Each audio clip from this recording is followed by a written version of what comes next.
Wow. Okay, so we're getting a little sidetracked here, but welcome everybody. Welcome to the Tech Commute. Happy Monday. I see Jordan and Richard and Nick, and welcome from the skies, Roxy. I see you there, and Jeff.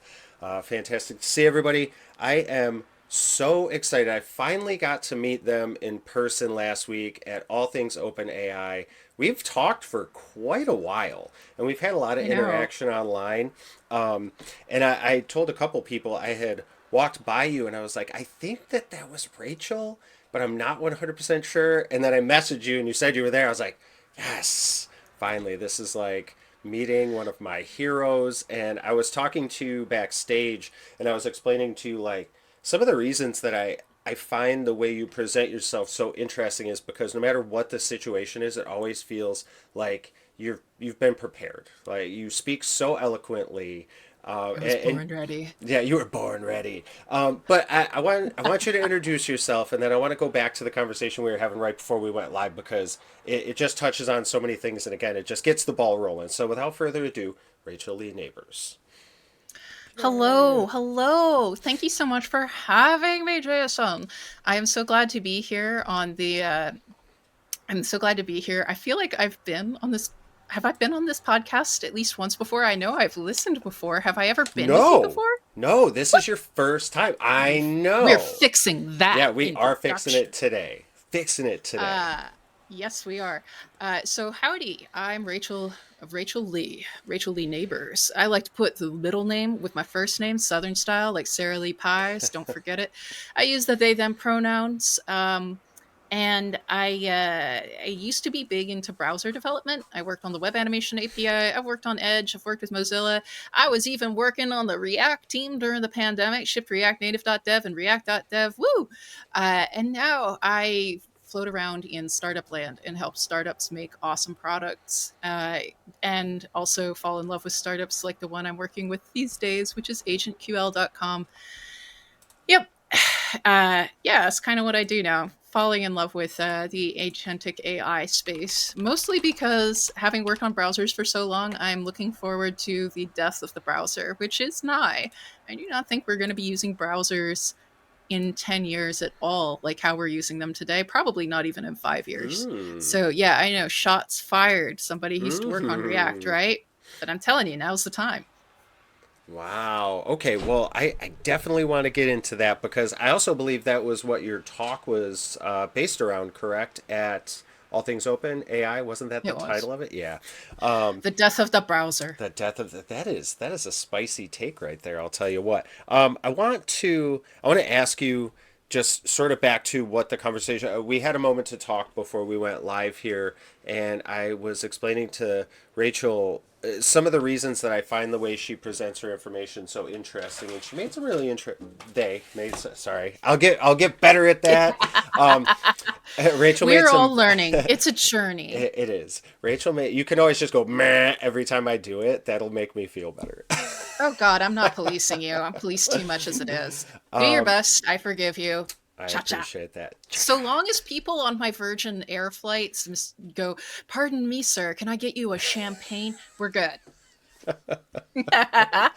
Maybe that's the key is just be wildly wrong. That's um we had a moment to talk prior and I was mentioning that I found the way you present the information again just so thoughtful and the way you speak just makes it seem like you've thought these things through so well. Like I'm very all over the place and I think it's something that I wanted to touch on because I wanted to know how you did that so well. Like, how did you develop that or that skill? Well, a lot of it is storytelling, and storytelling is very close to lying, in terms of skills that you can develop. Uh, So confidence is also kind of like lying. It's telling yourself a story that you can believe.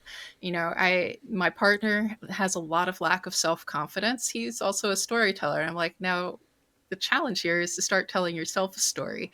Every morning we wake up and we it's like we spawn into the world and there's a story that we're telling ourselves that morning.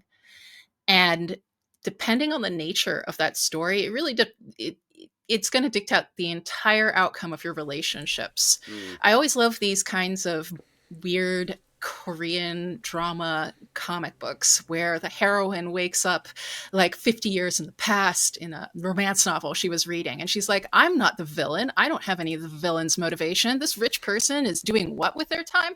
I'm going to start like a spa or something like that. And I've always asked, what am I doing every morning? What is the story I'm telling myself versus the more constructive story I could spawn in and hand myself in the morning? And I don't even mean positive thinking. I'm talking objective thinking. You wake up, you have a bank account with this balance. You have these relationships in your life. You have these possibilities on the horizon. What's the story you're telling yourself? Hmm. Is it like, oh, I'm super lonely because my family is so small? Well, maybe it's I'm super supported because I have family. This is just an example of framing. But confidence comes from that ability to reframe, to take the little information that you have and to spin a story around it. And that also, when I'm up on stage and I'm talking with high conviction about things, it's because I have told myself a story that I so strongly believe that I can speak with that conviction about that story. I sometimes tell stories that are Hmm. flat out wrong. And that happens, I'm not keeping count, but I'm going to say it's happened more than once. At least once or twice. Okay, so how how did you develop that skill? Like, what was that like for you when you kind of started to look at it from that perception? And how do you just go about learning that? Well, I used to write comic books for a living for teenage girls. Hmm. So I spent like, I don't know. Let's see, I was 14 when I started writing them and 24 when I transitioned into full-time web development slash front end development. So it was like 10 years of learning how to talk to humans and tell them a story that would keep them engaged. And I think the best way to start is to begin telling stories, whether that's giving talks, presentations, or making a comic or writing fan fiction. But it's not just that you're putting something out. I knew many cartoonists who were terrible storytellers, just the worst. I know lots of like writers and directors who are terrible storytellers, yet people still watch their movies. The point is, it's the iteration loop between yourself and your audience. I used to always take my comics out and be like, "Hey, could you read this for me? Is it funny? Does this jive? Does this tell it like it is?" And I get that feedback and I change according to that. So tailoring like your message, tailoring your story to your audience and yourself, you have an idea in you. You need to get that idea into others. Hmm. It's something you have to practice. You tell a story and say, what did you take away from that story? Okay, I was going more for this. Try it again. Someone else. What did you take away from the story? I did that with talks too. When I started giving talks about animations API, I'd be like, what do you think could have made this talk better? What was the one thing you were hoping to learn? And people would give me that feedback, and then I would go give it again and I would edit it, and I would edit the way I delivered it. And after a while the confidence gets there where I can throw a slide deck together like a week before an event and it's like, I've got this. I can confidently step through anything that people have questions about. I've done my research. I have confidence that I can segue and tailor without falling on my face. So it's partly practice, it's partly that iteration loop. It's not enough just to do a lot, it's to change a lot, to change your approach, to have empathy for the person on the other side, and to tailor that message, which could be called manipulation in the wrong hands. But I love that you said jive, by the way. I love that word. Totally underutilized word. Um, how do you approach feedback? Obviously, you mentioned it's a very important piece to all of this and iterating our storytelling. How do you personally approach it? And have you had some that is just totally off base? So, back when I was an artist, I got very good at taking. Everyone has an opinion. What is it? Opinions are like assholes. Everybody has one. You go, And they you all go stink. out. That's what you. Some of them are very useful. I think. I think actually that's the thing. Discernment is the next thing that you can develop after you start developing this iteration loop on telling the story. Is discerning between useful feedback. Is it true? Is it useful? And feedback that is not either of those things, or maybe only one of them. It's true, but it's not useful. Like, you aren't a guy in a business suit on stage. Well, that is true. I am not. Can I do anything about that? Not really. So is it useful? Not really. Got to put it aside. Mm, Or it could be fake but useful, like, oh my god, I think you could sell more widgets if you just featured a dog. And it's like, well, that sounds useful, but it's not actually true. It's not based in fact. It just has that somebody's confidently giving you their opinion of what you should do next. So you need to figure out how to discern between useful feedback that's going to take you in the direction you want to go, and people just being like, I've got opinions, aren't I smart, mom? It's like, yeah, dear, you're really smart. We pat all on the head. appreciate that you have opinions. When I was younger, I used to care a lot more about what people like thought and their opinions. And you post your art on the internet for the first time as like a 12-year-old, and you're going to get so many opinions about Oh, it.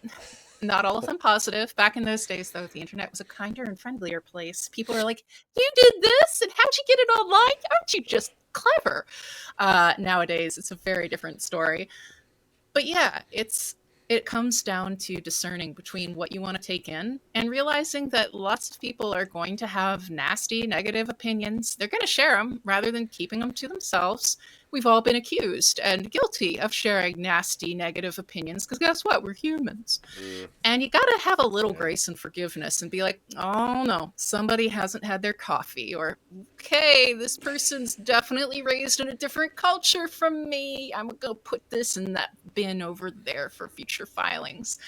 And yeah, it's just, I think that discernment really helps. Yeah, that's very true, and it's all a learning experience, and I think that's one thing now, especially with Journey. the interaction that we have with people online. We have access to so much of it on both sides. So I think it's really important to have that, to be able to discern again, like the positive, the negative, the functional advice or feedback, as opposed to the you're just not wearing a suit. I can't. You're not a man in a suit analogy, or the dog.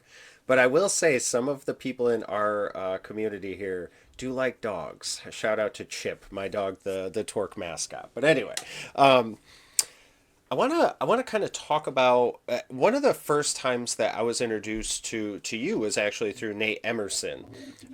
You were doing. I know I love Nate.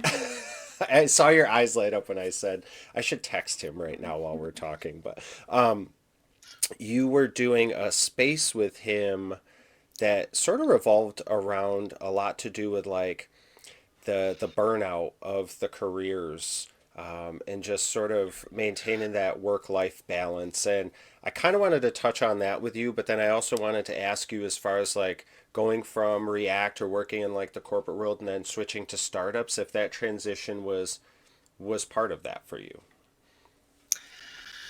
I think in a way it was, and that I think we called it like work life balance. Was Yeah, it? No, it yeah. was something else. It was something. It was. You're right there because that's what I was thinking it was too. You're so close. It was like will not fix or something like that. It was one of those kind of jokes about Yeah, making a PR. And you'll have to forgive me. It was over, like, I think it was maybe this time last year yeah, that we were running that. I yeah. had just come down off of the corporate high fidelity. I was part of the lovely layoffs, and I was having that kind of like, gosh, well, what am I going to actually do with this here career? I actually like working at startups a little bit better because it's really easy to find out if there's chemistry between the people. Like when you Mm, go to work at a company, a big company, you interview, and that's all the dating you get to do with this. If you can imagine it, it's like a relationship. You get to like you get 3 speed dates with the people at the company, and then commit. You're going to get mm. married to them. You're going to put them on your LinkedIn. Everyone's going to see you made a commitment before your family, your coworkers, and everyone that you were going to work with this company. And then what if you get in there and you're like, oh no, I was catfished? They said I was going to be a TPM, but what they asked for was what they actually need is a tech writer. Or I thought I was going to be managing a team of engineers. It turns out I'm doing a team of engineers work because hiring just got frozen. Oh no, I'm going to die. Uh, so do you like divorce the company and then everyone can see and you must hang your head in shame? You were only there 6 months. Shame, shame. What was that about? And you have to explain it forever, or do you tough it out? Do you tough it out until one of you gives up or things change? Ugh, doesn't that sound terrible? Yeah, that sounds So, awful. oh God, yeah. So after that, I was just like, yeah, I'm not. I saw other people bouncing. They'd be like, I found another job. 3 months later, they did layoffs again. What? And I was like, no, no, no, no. I cannot take any more trauma than necessary. I am gonna be a consultant. I'm going to be what they call for people who are too senior to be freelancers, a fractional leader in developer experience or whatever. It's basically like you have problems, I have solutions. Let me come in and help put things into places and ways that help you out. I do that and pretty good at it. And I like it because startups, like, really quickly, can I work with this team? Can we Mm, ship awesome together? Are we going to be kicking ass? Or is it like, oh, things are awkward? Maybe it's like, maybe this doesn't fit, pass my vibes interview test. You can make a lot more subjective calls faster, and it's not going to be a demerit. You get to put their logo on your website, even if it only lasted ooh, a month. there you go. Yeah, I mean, I'm just saying. And the best part there is you're both getting great value for money. You're not having an HR onboarding experience, et cetera, et cetera. Yeah, I think it's actually, I don't know, it fits. It fits well. It's great for this particular period of time that we're going through. Yeah. No, that's interesting. So it seems like there's several pros to going about it in that way. Is that how you came across working with Agent QL? Do you want to talk a little bit about how you aligned with them? Relation QL is actually kind of a fairy tale story. I was just uh, I was just kind of minding my own business when this meeting showed up on my calendar, and I was like, "Oh wow, this is from that special link I use for fractional leads, not the one that I Oh. usually hand out to my besties to give to their relationship people." So it's like this one came from my landing page, and it turned Hmm. out that it was actually I was getting referred from an old director, and they came in through my landing page because they didn't have my email address. So it was really nice. I think that's the first time that I actually got somebody to come through a landing page link. And HQL actually is. It was one of those things where it started off as a fun walk in the park, and now I'm so in love with the technology. Let me describe it a little bit to you. Yeah, definitely. Um, so, well, if you go to playground.agentql.com, you can get a really good feel for what it is. It's basically, have you ever used, let me think, have you ever used like scraper of any sort? Like, I don't know, Yeah. Scrappy or, yeah, we've all done a little Mm-hmm. scraping. Oh yeah. Who here Yeah. has not done a little scraping? Uh, but the fun part is you end up using when you're using something to scrape, you end up using super fragile selectors like CSS selectors or Mm. XPath. And that means, maybe that works on one page or one set of very similar pages. But if you have to run that job again and somebody decided to change their design system, you have to update the scripts. They're broken. Or if you want to run it across multiple websites that have nothing in common in terms of HTML structure, you have to write a new script with a new selector for each one of those Mm. sites. Agent QL, it's a suite of tools. There's an SDK in JavaScript and in Python. And I'll talk about it because it's got a integration with Playwright under the hood, Oh, nice. where it uses AI to analyze the shape of the page and find whatever you're looking for. You write like a GraphQL, that's where the QL comes from, Yeah, yeah. query, just like product, price, food, and the AI determines what you're looking for on that Oh. page and returns it as JSON. So you turn every page into a JSON endpoint. And this is great for Ah. automation. because you can then use Playwright to go and click on things and log into forms for you, etc. It's also great for, of course, getting data. I actually use our Zapier integration in my day to day. I have it hooked up to a bunch of like dev.to search results, etc. And every day Oh, I get all of the new posts relating to agents on the web, and they go into a spreadsheet, and that spreadsheet daily gets dumped into a special Claude project of mine, and then it sends me a little email saying, these things are really important, you should go out and check them out. And this is how I deal with information overload right now. wow. Anyway, we've got tools for agents. It gives Claude, our MCP server gives Claude access to the interwebs. Anyway, that's what it is. I do feel like I'm sitting right on the edge of the future of the web from this vantage point, and I'm very excited about it. Yeah, I obviously did a little research prior and went to the page. I love the tagline, make the web AI ready. How do you think that they are doing that just right out of the box? Like, if you hear that tagline, what's the follow up to it? Because I'm very from kind of a junior level. I'm trying to understand specifically like how that resonates with me as opposed to where their perception of that message came. Oh, I'm so what you're saying is like make the web AI ready. How does it do that? Yeah, yeah. Okay, great question. You can think of AgentQL as basically turning any HTML page into a surface for interaction, for understanding. AgentQL gives basically agents as a tool eyes and hands on the internet, letting them access information, parse web pages, interact with the bits and bobs on it. A lot of systems use like screenshots, and if you're cited, that makes sense. But actually, AgentQL is using the accessibility tree, and it understands web pages more like a human would for that reason. Oh, Bizarrely, you'd think, oh wow, like a lot of things like Operator are using screenshots to navigate. It turns out that a lot of the information you need to navigate a web page is right there in the markup. interesting. So it gives you your agent can then query the page and be like, I need the login link on this page. Okay, follow login link. Okay, on this page, I want to fill out this login form with this information, and it fills it out.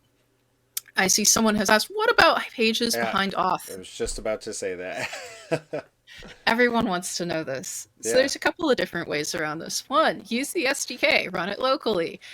You can just log in your browser that you're running it in, and boom, authentication problems solved with you, the human, in the loop. Boom. If, yeah, that's what I recommend doing. There you go. That yeah, that's great. I like the features and it sounds like it's moving in the right direction. Now, how does this fit your narrative as far as products that are moving us away from browser? Or does it? This is just one tool. I don't think it's the thing that will move us away from the browser, but it is tools like this are necessary for those tools. Hmm. What I'm seeing is we're already entering into a halfway state. There are browser enabled AI experiences. Like if you've heard of Retriever, Yeah. it's an add on that works from your sidebar to automate like moving things around from spreadsheets. And then, Zapier has something very similar. As they're diving into a more agentic workflow, agents have just come to be a cleverly hyped word for smart automation. An actual agent works behind the scenes and is invisible to the person interacting with it. These are what I think of as AI driven exoskeletons that you can strap onto your browser. And we would expect to see this halfway form as we start going towards something where you and I don't have to visit sites that aren't worth our time, as I Yeah. put it. Like I don't want your app on on my phone giving me a little dot and gaming for my attention alongside all the other apps. I don't want to have to open up my browser to get at my friend's information, log into your platform, hand over the keys to my data to your directors, just so that I can see the picture of the dog that my mom shared. I I don't want to do any of those things. I don't want your platforms. I don't want your apps. And everybody has been gaming these spaces for that. The killer operating system, and this is widely acknowledged in, thought leadership amongst the upper echelons of, the technosphere, is the killer app that's going to come out of AI is the app that replaces not just the browser, but the operating system. As soon as a person doesn't Mm, have to go to your shitty branded experiences with its horrible accessibility, etc., the sooner they're going to abandon platform. In this regard, I'm disappointed in Apple and Siri because Apple has the best uh, chance at building this operating system. Like, come on, Apple, you got the lock in. You yeah. can you can do it. So yeah, we're seeing the kind of slow migration from like browser to AI enhanced browser. But I suspect that something's going to come along and provide people using similar technology to what I've just described, provide people with an all in one. You get to see, like, what are LLMs good at, according to Lori Voss? They're good at taking a lot of stuff and turning it into a little stuff. What is facing us? Information overload. People's personal LLMs are going to hone down everything that's blasting at them 24/7 to just the stuff they need in that moment, in the format they requested and wanted in, whether it's a voice or it's a screen. And they're not going to actually log into websites anymore because why would you do that? It's such a janked up experience Mm, compared to the personalized UI that your own device provides for you. yeah. No, that makes sense. I mean, honestly, just hearing everything that's going on with AI, and that was, I hate what Apple is doing, and I know Tejas shares a very similar opinion about how Apple is doing this all wrong. By the way, how do people outside of this very like surface level experience that we're having with using OpenAI and the API and just again using the Claudes and the GPT-4s and stuff like that, how are you suggesting that people start to really immerse themselves and learn the facets and the nuances of what you're kind of referring to so we're not so behind the curve on these things because AI is moving so fast? Like, how do you maintain the knowledge base that you have and stay informed? Well, one, use it. Mm, Actually use it. Don't read articles about it. Doing Trump's reading or talking anytime. Do the thing. Um, I use Agent QL and OpenAI when I'm doing client work, and when I'm doing personal stuff, I use Claude and Agent QL with Claude with the MCP server. My biggest complaint about Claude is no internet access. Well, problem solved. Anyway, the other thing is, aside from doing, surround yourself with people who are also doing and peeking around the corners mm, and forming opinions.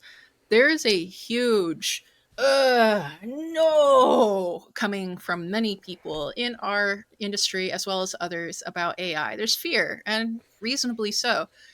But the truth is, there's also a lot to be gained. There's a lot of things that are possible to us now that weren't before. hmm. For instance, being able to read recipes without going through a bunch of adware and personal stories to get to the actual, like, how many ingredients you need. Worst thing ever. I know it supports creators, but I'd rather just pay them some money. And my dream is like an interface where people communicate with each other, and you can give them some money to thank them for their content. That is my dream. No third parties, no advertising, no weird middlemen brokering this in content. Just peer to peer appreciation. Yeah. Peer to appreciation. Pure appreciation. Uh, I like that. and this is where the browser failed us all these years, and we still don't have micropayments. Come on, guys. Uh, the browser is built by an advertising company. Do you really think it would invest Oh, yeah. any time at all in peer to peer payment? I doubt it. And I'm not even saying that suggesting blockchain is the way. It's like there are banks and credit companies. This could be worked out. Largest companies in the world. This could be worked out. We can use the current existing technology stack and figure it out. I'm sure if there was any motivation, there Yeah. isn't. Yeah. Um, I'm sorry, I'm off on a tear, as they No, like to say. I love it. I love it because actually it just kind of it made me think of other questions while we were talking, and So, hold on. Where was I going to go with that? Well, talk us through what you mentioned the AI tools that you're using right now. What are some things that you're seeing coming that you're really excited for? And then what's that one thing that you're just like absolutely not about when it comes to AI? So AI, somebody put rant time. Well, I feel like this would be a great opportunity for that because I think we all have our this is the one thing that never should have existed when it comes to AI. So the thing I'm looking forward to is AI in service of me. Local LLM serving Hmm. me, my needs. I really believe that we're not far away from a future where information is no longer under lockdown and it goes back to being, I don't want to call it free, let's call it unfettered. Right now, a lot of it is blocked up behind platforms that are currently brokering it to one another. Hmm. And like it fractures communities to have all of our interactions isolated like this. And my hope is for a future where, like, I've seen AI and scraping tech break through these platforms. I've seen LLMs reduce the noise to just the things that I care about. We have the technology to Hmm. build the web again in a way that is manageable on the personal scale. That's the part of the future I'm looking forward to. The enshittification will begin again.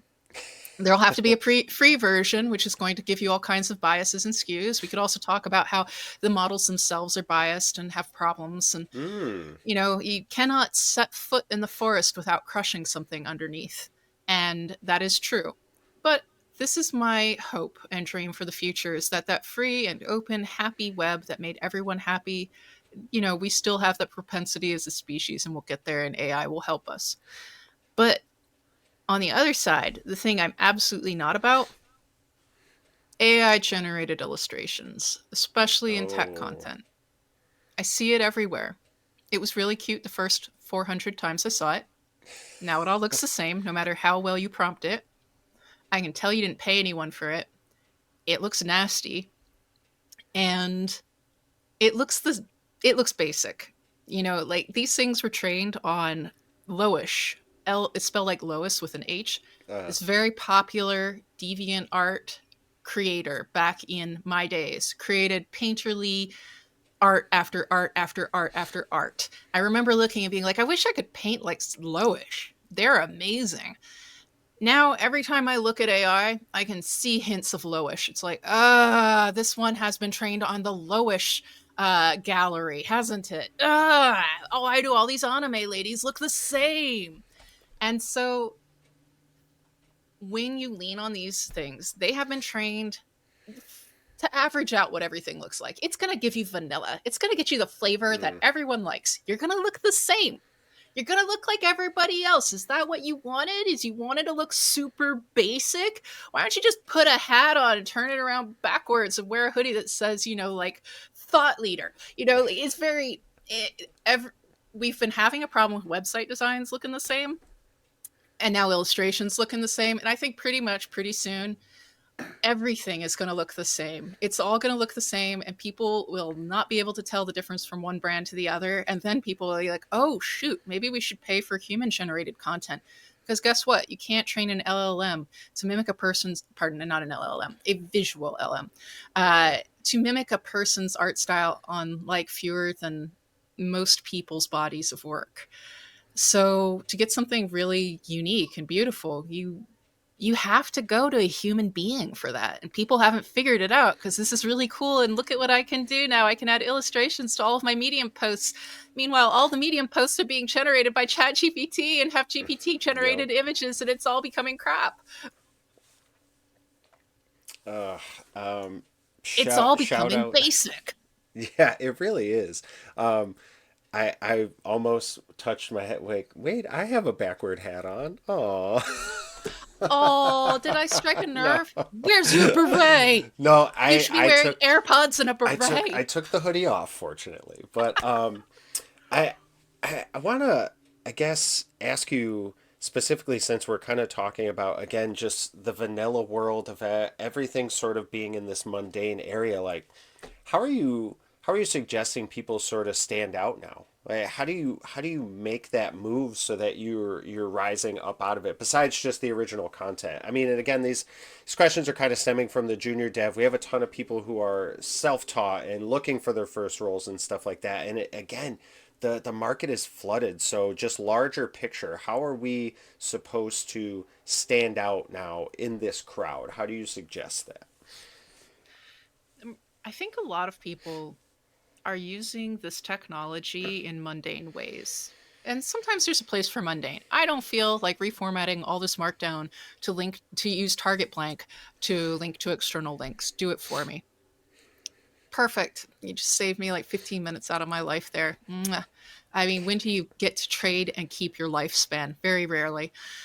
But on the other hand, there's so much. The other day, I got into this long conversation with Claude, and I realized, oh, I could build this solution that I'm concerned about with a little bit of going back and forth. I love Cursor, by the way. I Mm-hmm. could I could figure this out on my own. I don't actually need to wait for extra resources. There's a lot of things where I think we could ask ourselves, what could I use this for to go beyond what was ever possible for me in the past, within reason, of course. You know, what if I did have an idea for a better mousetrap and using this not as a replacement for your skills, but as the exoskeleton to get stronger? Mm. You know, sometimes I'll come in and I'll be like, okay, I've heard about this new idea. Like I'm studying machine learning and there's perceptrons in there and I don't get this concept. Can you go over it with me over and over again? And can you spin up a workshop for me? I've got to do a retro in the morning. I don't know how to do that. Rather than me having to become an expert in retros, I can trust that I'm going to get at least 80% of the way there. And there's so much more you could be doing with these tools than Mm-hmm. half of the things that we're using them for these days. Really think, what would stretch me? What would add to me as a person, that I normally wouldn't think I had access to, or it wouldn't be my place. I love that example because that's similarly how I use it. It's very like here's a base thought. Help me sort of unjumble it, and then I can take it from here. It's like it optimizes that workflow a little bit, and I think those are the best ways to use it. Like you said, um, you're reading a book on machine learning. I saw you look stage right there. Ugh, Oh my it's gosh, that is a it's a book. beast. That It is is a beast. That is channeling 1990s Yellow Pages immensely. That big old book. Um, so outside of physical reading, and obviously doing that can be just reading in general can be pretty time consuming. How are you balancing the work and the amount of time it takes to just like level up your skills, etc., and home, like personal life? I don't have a personal life. Ah, come on No, now. not. No, You, you make your personal life your work life. We hung out at a conference. mm, That was my personal fun time yeah. of the week. Uh, that is actually one way to do it. You can do the Silicon Valley approach, which is Hmm. to make it so that you and your friends are constantly talking about this stuff, and it is your favorite topic of conversation, and that your weekend projects involve this stuff, and you will go a lot further. It's kind of like the Beatles. They played the Kit Kat Club over and over and over again, so it looks like they just appeared out of nowhere in the UK. They didn't. They were training in Germany for years and they got really good at performing together. And then when they came back to the UK, that's when everybody felt like, oh, wow, they're just this like unknown band, unknown to the British Mm. and the rest of the world aside from Germany. So there's that. I think, oh man, let's see. We were talking, what was the question again? How are you balancing work and all the tasks and productivity with work and just I don't know decompressing like stepping away from it a little bit and giving yourself time to refresh. Well, for actual decompressing, I play a solo RPG called Kariko, which is based on Kiki's Delivery Service, and it's a bullet journaling RPG, and I enjoy it because I can doodle in the bullet journal. I also like to solve Rubik's cubes. I haven't gotten beyond two sides one day though. I'm working on it.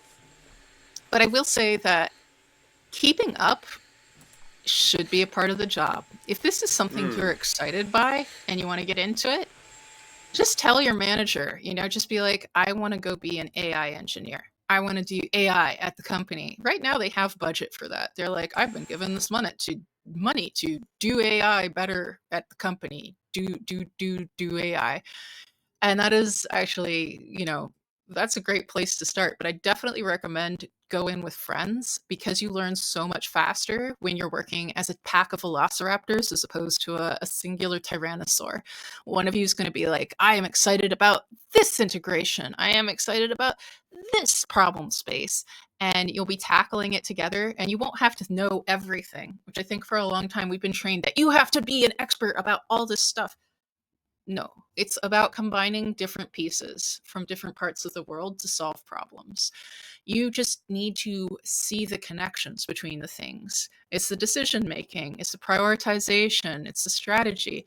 Now, it's not being an expert. And if you're tooling your life to be an expert, then I'm sorry, we've got models for that right now. And we won't need that. But one thing models can suck at is making big leaps big leaps between disparate fields. And that's something that humans are uniquely positioned to, and something we do really well when we're working together. So a couple takeaways from this conversation. I got someone dropped it in here. Be a velociraptor. Work as packs of velociraptors, and also I might be the Beatles. I might be the new Beatles. Yeah, that's how I interpreted what you said.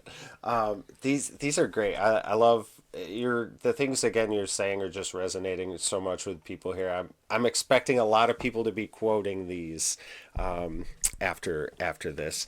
Um, I guess let's talk about the market as far as jobs right now.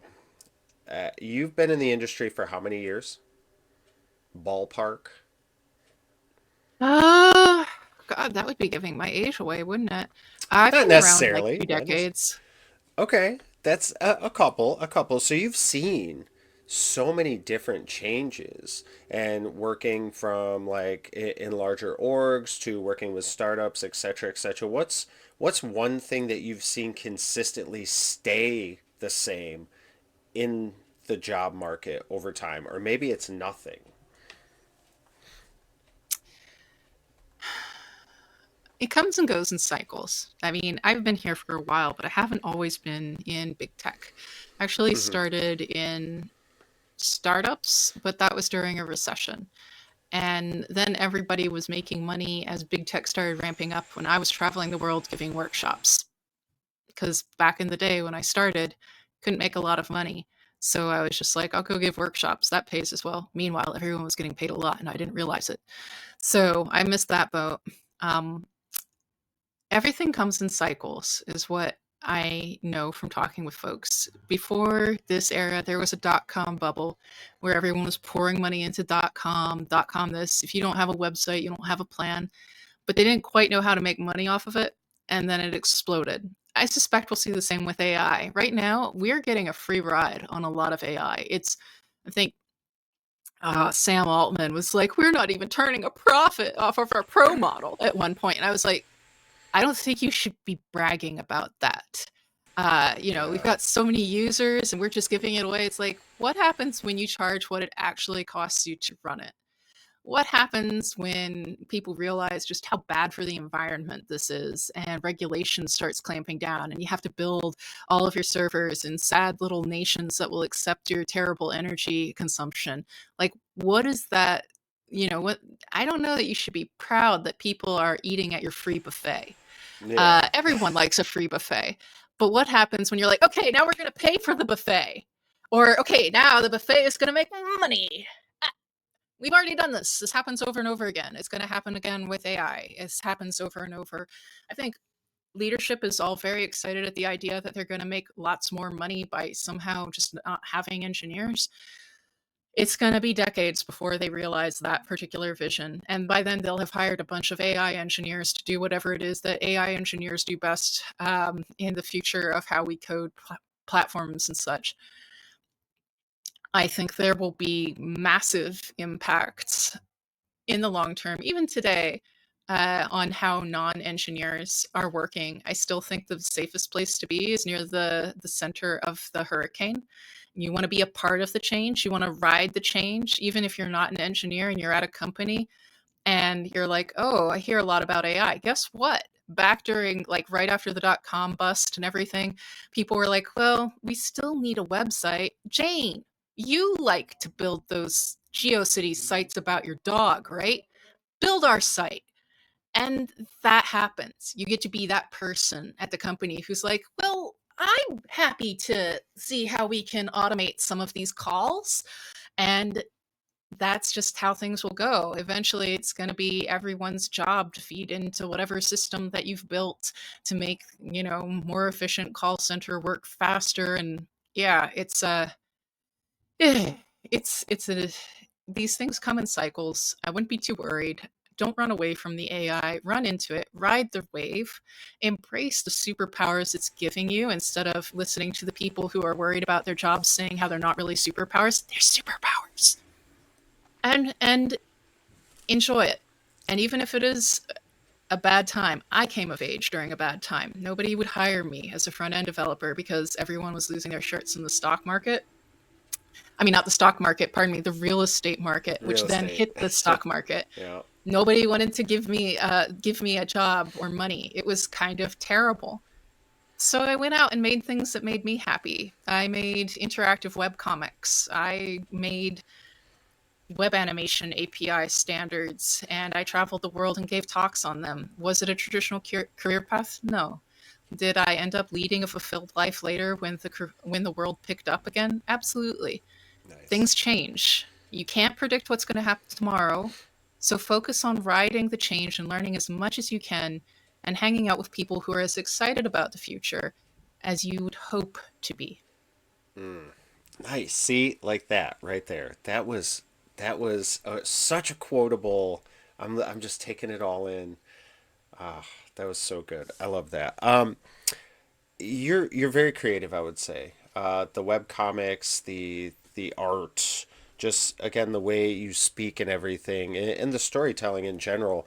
Do you feel like what you're doing now professionally allows you for that creative outlet? Do you feel they work in conjunction? Like the way you're building is feeding those creative juices, or do you still need those outlets? I need those outlets more than ever now. The one thing they don't tell you as you go through your career is that you don't write the code after a while. I actually love Cursor because I get to land PRs now. Mm. I used to not have the skills to be relevant anymore, and now I am. This is as you get older and more wise, it's less on you to do the work and it's more on you to decide that the right work gets done and to set up frameworks and structures and give advice to help others, kind of like being a parent, not end up making the same mistakes that you did. They'll still make mistakes, but hopefully, they won't fall face first into a meat grinder, not on your watch. What And an example. that is something you have to make your peace with. You're just not going to be as hands on as you get older, or maybe you are. Maybe you're a staff engineer and that's your thing, or you're going to keep freelancing. But I've got to that point where I'm moving further and further away from the day to day and more towards the strategy and like executing at a higher level. And just got to make your peace with that. Yeah, I think that that makes sense, especially, as we spend longer in these careers and reflect on the journey. So outside of your gaming, the RPG that you mentioned, what is one of your kind of go-to creative outlets? What keeps that inspiration going? Ah, I also do a fair amount of sewing little dolls. I make stuffed animals that wear clothing. Wow. Come on. I don't show anyone. I But you used to don't still show do anyone. art. I used to do comics, but the truth is, when people see you're a cartoonist, they tend to think this is a cartoonist, not like this is a person I should, call up and ask for advice on my next my next startup. They're like, so you're like an artist. Humans are really good at labeling things. That's why we label stuff to train models. We're the best at it. At least we were. Yeah, that's interesting. I never thought about that, but it totally What makes do you sense. do? What do I do? That's a fantastic question. I run. I started playing some video games again just to like, so I'll wake up in the morning, I'll have coffee. I'm not the Saratoga Springs guy. I'm sure you've seen that video where he's like, within the first half an hour of his morning, he's done about 77 things. Meals, workouts, showers, cold bath, swims, all that. No, I get up, I get coffee, and I go over there because there's a TV, and I play 18 holes of Tiger Woods golf. It's quick, it's painless, but it lets me just like decompress for a little bit, unless I have a bad round, and then I'm frustrated. But 9 times out of 10, it's pretty chill. And then I'm also into the I love it. RPGs a little bit. I'm playing back through Fallout 4, any of the Oh Bethesda wow. stuff, and Skyrim, which they're very old, but I was out of gaming for a while, so I'm getting back into them and just allowing myself to really immerse into it, like play through everything and actually listen to what the NPCs are saying, not just clicking through stuff to get to the next thing. Slow Yeah, gaming. appreciating it. Yes, yeah. And it's taken me forever. I mean, it took me like I think I finished 2 missions in the last like month, but it's fine. It's fine. You know, my partner just got me a Steam Deck, and I've started playing. Like, Oh. I apparently had a Steam library, which was mostly wishful thinking because I own a Mac, and most of these are only playable Oh, on yeah, Windows yeah. or PC. So there's a bunch of stuff in there, and my partner's like, "Why is this in here?" And I'm like, I don't know anymore. I've had this account for 10 years. One I've been playing, I think you might like it. Cat Lady. Okay. I'm looking this up right now. It's got great industrial music as a soundtrack. I don't even remember how it got in there, but I can say like it's impressive little interactive storytelling thing from like the early 2010s. So yeah, Um, 2012. Okay. yeah, it I there's one part where I make the character say I'm the cat lady, like I'm the Batman, I'm the cat lady, and I was just like, we did not do this with what sounds like a cheap Nine Inch Nails soundtrack, did we?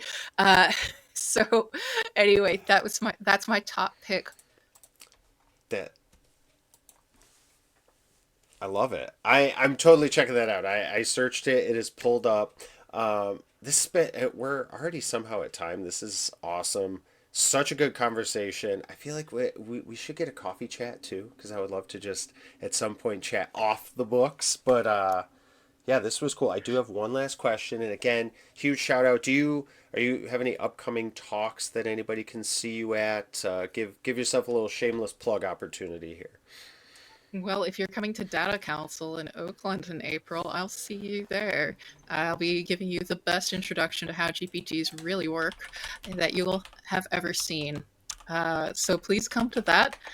And I've got a bunch of different things that I'm doing in the EU and the UK, but generally, uh, please swing by. Would love to hear from you. Love that. And there's the Data Council site for the aforementioned event. Obviously, you can keep posted with anything Rachel is doing here at nearestneighbors.com as well. Follow on all the usual socials. I do have one last question before we finish up, and I always ask Shoot. everybody this. Last one. It's a pretty easy one. What does success look like to Rachel Lee Neighbors? That's actually really easy. Success to me looks like hot water. Like literal hot water. I love baths and I love making tea. And I feel like no matter where I go in life, if I have access to hot water, it's going to be a good life. I Hmm, will have access to comfort, good food, good cooking, cleanliness. Yeah. So, what is best in life? Hot water.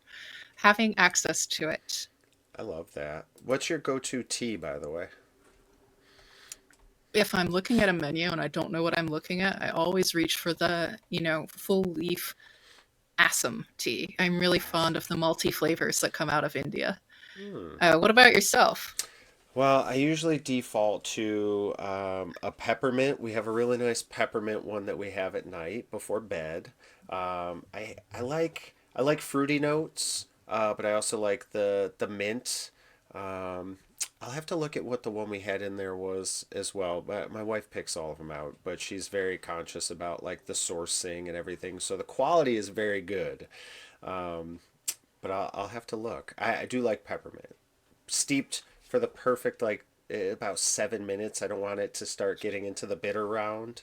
Uh, Do yeah, you ever that use sounds. freshly grown peppermint? No, that sounds amazing. Yeah, you gotta get yourself a backyard full of that. You cut them off at the stem, put them in upside Mm-hmm. down like a broom, add honey. Really, and the honey. I do love honey in tea as well. Oh, listen to that. Tea tips with Rachel. I love that.